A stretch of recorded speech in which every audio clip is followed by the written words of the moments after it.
I don't like to think of myself as an atheist, but you know, my behavior and my actions sometimes at work defy my faith. We all know what the definition of an atheist is. Someone who just denies the existence of God. But you know, a Monday morning atheist is someone who loves God, who tries to serve God, but yet switches God off at work.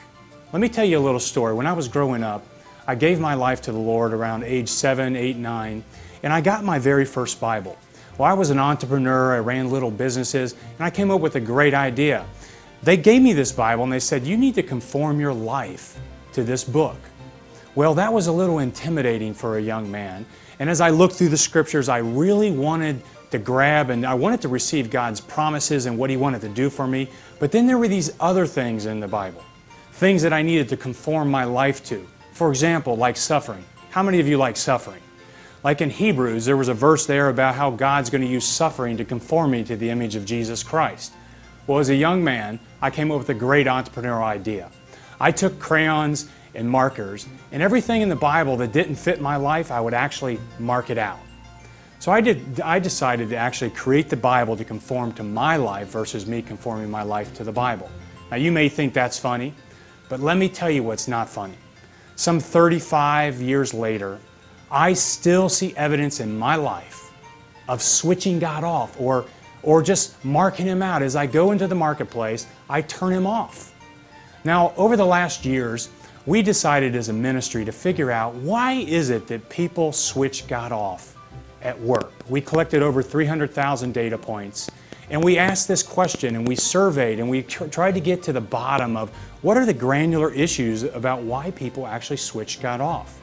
We did that research, and we published it in this little executive-style book called Monday Morning Atheist. It's actually a journey that can help you discover what are these little propensities, these areas where you and I may switch God off at work. You know, friends, we all do it. Every single one of us, the greatest saint, all the way to people that are still trying to discover who Jesus is. I'd like to share with you right now a little principle from the book called The Principle of Flow. And it comes from electrical engineering, which I studied for many years. And that is this: current or flow equals voltage divided by resistance. Voltage or potential energy is God's potential to work through you in the workplace. The flow or the current is God's flow through your life that empowers your workplace. But here's the variable, it's the denominator. So your resistance determines your flow. Let me make it simple for you by showing you an electrical switch. This is the way that we fight Monday morning atheism. This switch is indicative of your heart. Okay, you see some different terminals on here. This is the grounding terminal.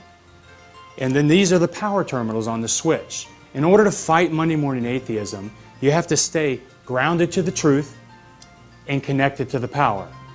And then you have to maintain your switch on. It's your responsibility to monitor your heart, guard your heart, and keep your switch on for the glory of God. Thank you. This is Doug Spada from Monday Morning Atheist.